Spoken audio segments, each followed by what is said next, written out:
Welcome back. My name's Sean Elmore, and if you're watching this YouTube video, it's because you want to know what's the best way to start an online business. So in today's video, I'm going to talk to you about the things that I went through before I started my online journey, and this will answer some of the questions that some of you may be having.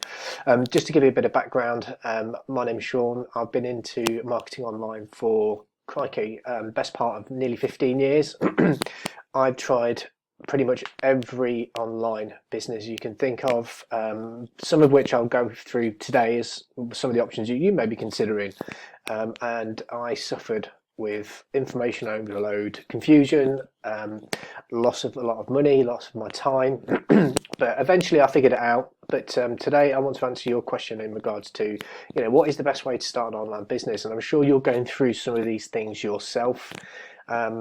So, if you've got any questions or anything, please put them in the comments below. I'll leave my Facebook profile in the description as well. So if you want to ask me them personally and privately, by all means, hit me up, hit me a messenger, and I will do my best to help. But where do you start? So you have decided that you want to make some extra money online.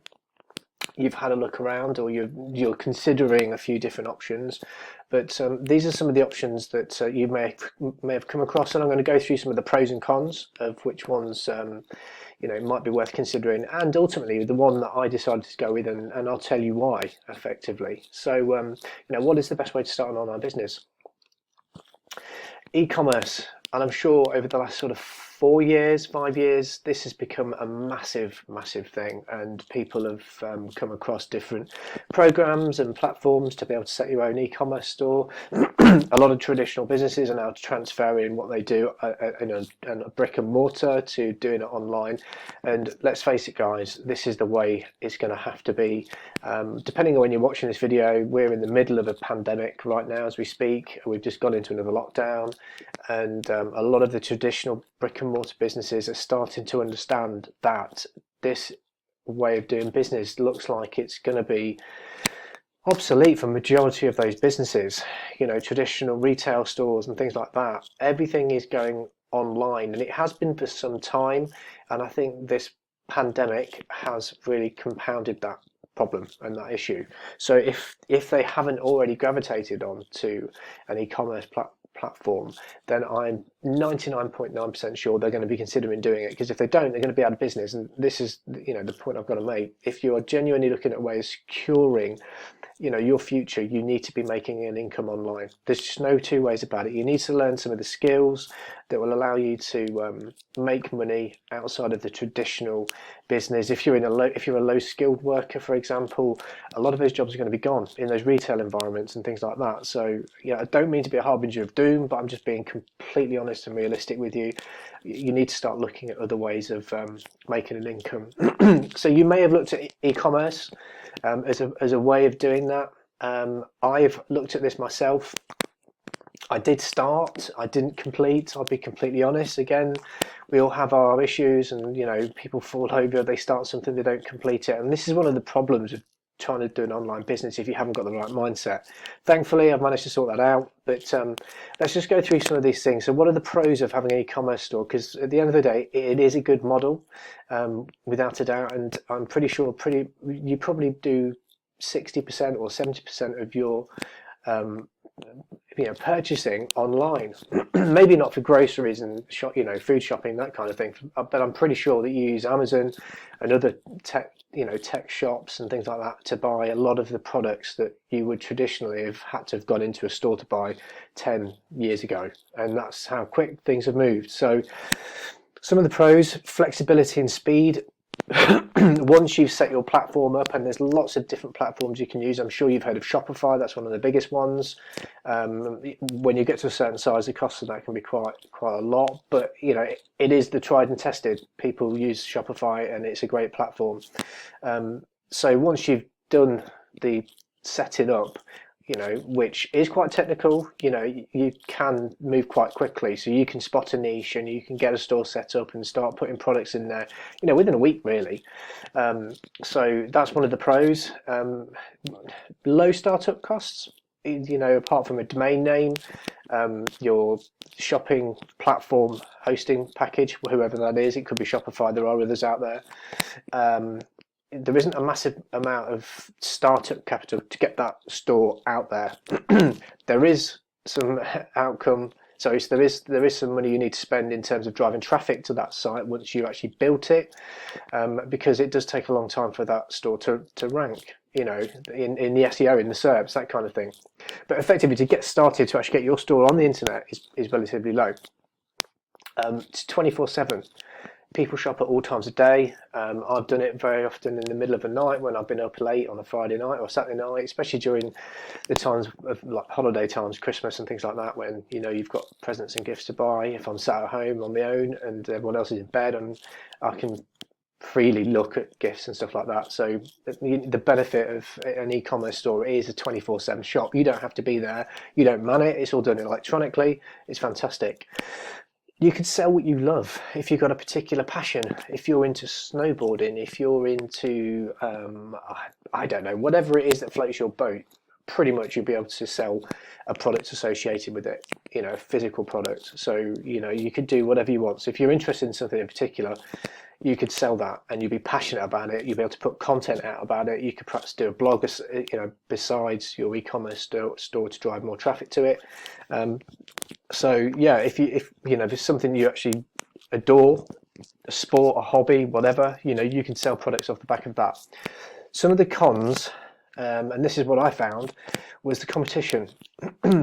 It's so hard to compete against some of these legacy companies that have been around for a long time. They've got traffic, they've got Google love because they've been around, so their sites have got PR and they've got domain age and things like that, so they will tend to rank better than you probably will when you start out. That's not to say you can't do it, but it just means it's going to be harder. Technical. Now this is where I struggled. It can be quite technical to get everything set up, not just from the point of setting the store up, but with regards to actually going out there and getting companies that you can sell products for. There's a lot of moving pieces, but if you already have a traditional business and you already have a brick and mortar shop and you've got supply lines and supply chains of who you buy your products and services from, it'd be far easier. You can just transfer what you do onto an online platform. So, it's a no-brainer. Fraud. Now, internet fraud is massive. Lots of people making fraudulent purchases, especially when it comes to physical products. People have their credit card stolen all the time, or their personal details stolen all the time. If they've got protection on their accounts and somebody happens to get their details and they make purchases at your site, then you'll have that money taken back, because the banks will actually take back those funds. They'll recall it because it's being classed as a fraud transaction. So you've got things like fraud to contend with. Returns. Now this is another massive one. You'll have people that buy products and services online, which I'm pretty sure you have, as I have, where you bought it and it's not turned out to be exactly what you want, and then you want to send it back. So you'll get to a certain point where you may be having to deal with lots of returns and basically things that you don't really want to get involved with. But if you, like I said, if you already have a traditional business, it might not be a problem to you because you've got the facilities and the technical know-how and background, because you've done it already, in being able to deal with that kind of thing. But it's just another thing to consider if you're just looking to start an online business. These are one of the pitfalls you need to look out for. This was the one that I found the hardest when I tried to do this, was getting suppliers to let you sell their brands. You are an individual, they don't know who you are, you've just decided to set up an e-com store, and you're going to sell, for argument's sake, like I said, snowboards. There's certain manufacturers of snowboards that have got a big reputation in the market space, and they have a sales chain. They have distributors, they have companies that already sell their products on their behalf. So they manufacture it, they give a discount to these companies who buy their products, and they sell it to their audience because they've already got an established website, or they've been going as a physical store and then they've gone into e-commerce. You as a little person, you need to be able to go to them and say, hi, my name's Steve Smith, Bob Smith, whatever your name is. I've set up this great store, here it is, I'd like to sell your products. Not always are they going to say yes. So you may set up a store and then you'll find that you can't sell their products. So you'd have done all that work for no reason. So these are some of the things you need to consider when you get involved with e-commerce. The other thing, which I haven't listed but I will mention because this is something that most courses don't really talk to you about if you get involved in this, is if you set up a store, it is not going to rank in Google from day one. So in other words, when people search for whatever brand snowboard, your site won't appear in the listings of the organic searches. So the only way for you to get your product in front of the buyer is to pay for adverts. Now that's an ongoing cost, and that can be quite expensive because Google Shopping is the only place you can really list it. You can do it on Google AdWords and things like that, but it's just not the same. Google Shopping is a place to do it if you're going to do e-commerce because that's what it's for. But you're going to be against a lot of competition, so it can become costly.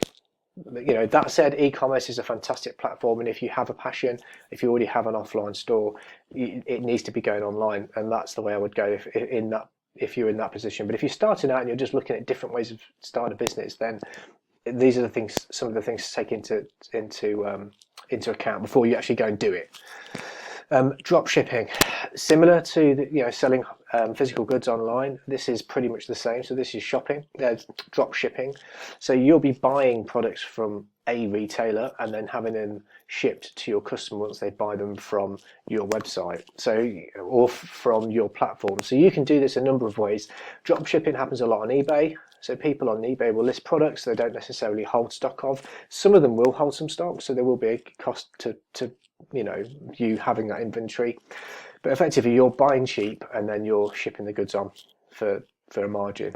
So you can either do it by retail arbitrage, so you'll physically go into a shop, you'll look for product that you know sells for more on Amazon or eBay, and you'll buy them because they're on discounts or they're on sale. You'll buy a job lot, you'll then list them on another site, and then when people buy, you'll have to ship those goods out, and then you'll keep the difference, you'll keep the margin. Now there are ways to be able to do this without physically touching the products, where you'll find retailers online for particular shops. For example, I'm in the UK, so let's just use Asda as an example, where you can buy toys and things like that from Asda. Quite often they have really good sales on, especially when it comes up to Christmas. So you could physically buy the goods from Amazon, list it on your from Asda, list it on your eBay store, and when people buy it from your eBay store, then you'll have the goods shipped from Asda straight to your customer, and effectively that's what drop shipping is. So it does require a little startup, unless you find you walk into Asda and there's absolutely loads of discounts on a particular line of product, and you can shell out 500 or 600 quid to buy a job lot, because once you've got them, they will sell, especially when it comes up to Christmas and holiday times. But if you don't, and you just want to stick to the drop shipping route, then it is relatively cheap because you don't have to spend any money apart from the listings you put on eBay or on Amazon if you do it via Amazon. So you don't need to, there's no need for massive capital. You don't need to maintain inventory. You don't have to hold stock if you don't wish to. You can leverage established marketplaces with existing customer bases. As I said, eBay is a massive platform. Amazon, so you list your products on Amazon and fulfill by merchant, that's by you. So you would just list the products on Amazon that you've found on Asda for cheap. When a customer buys it from Amazon, then you will then ship the goods direct to the customer once Amazon tells you they've collected the money from the customer. 5 years ago, this was a lot easier, but it's getting far harder. Amazon's cracking down on it, and so are the retailers. So that's just something to bear in mind. But it is a viable option for you to look at doing. It just takes a little bit more time and homework to actually make it work. And sometimes you'll have your accounts shut down and that kind of thing. I'm not saying it's a bad business model, because it's not. I have tried it and I did make money at it, but not a great deal. And there was a lot of customer service issues that I had, lots of problems with eBay that tried to close your accounts down. So it just wasn't right for me, but it is a viable option. The cons: you can be blamed for your dropshippers' mistakes. So if they send the wrong product, wrong color, wrong size, damaged, obviously you've got to sort all that out. It's your responsibility. So all these things can add up and can become a headache. And again, the market's competitive. The profit margins sometimes on these products are 20-30%, but then if you've got lots of people listing the same products at the same time, you'll get sniping. People will be cutting the price until there's just no margin in it. So there's no point you doing it in the end, because you're doing it for no money. So just bear that in mind. and you've got to sell a lot to make any decent money. I mean, that just makes sense. So if you think about it, if the margins are low, and in some cases it could be as low as 10%. If you're selling $100 item, that's $10 profit. But then you put a lot of time in it. So really, how much are you earning per hour? So you have to sell a lot to make it worth your while. Again, I'm not saying it's not possible. I'm just saying it's not the route that I chose, and it's not the easiest route that I found. Blogging. Now this one is a really, really good one. Again, if you're particularly good at writing, or if you've got a hobby or something that you're passionate about and you love. So all it effectively takes is your time. There is no real startup costs apart from a domain name for you to be able to put your blog on and hosting. That's it. And then you just basically blog. So you talk about that subject that you love. So if you're a snowboarder, I keep using that. I'm not a snowboarder. I don't know why it came to my head. So you'll talk about snowboarding, how much you love it, what's great about it, where you've been, where the best places are to go to get the best slopes and all that sort of stuff. And you just put content out there that other people will resonate with. So they will come to your blog, they'll like your content because they're into the same things as you, and you'll build up an audience. And then from there, you can start to put links for other affiliate products and things like that, where you can generate an income. Or if you're particularly good and you can help people do snowboarding better, you can sell them products with regards to that. So, or failing that, you could just use AdSense. So Google do a program called AdSense, where if you allow advertisers to put their adverts on your website, then when someone clicks that advert, you get paid for doing nothing but putting articles on your blog. So very low startup cost. You can work to your own schedule. You can work as long or as short as you like. The cons to this is it may take a long time for you to begin to make money. Creating and posting content can take time, especially if you want to do really good content. And it needs to be content that will rank in Google. And this is the whole point. No one's going to want to put an advert on your site if you're not getting any traffic or eyeballs. It just doesn't work. Saying that, if you love blogging and you just want to do blogging because it's just a way of you de-stressing and you're putting your mind to something else, you could start a blog. It doesn't matter. You never know where it will go in 12 months' time. But what I'm saying is, if you're looking for it to be a way to make money, it can be really hard and it can be a slog. So again, it's just worth considering.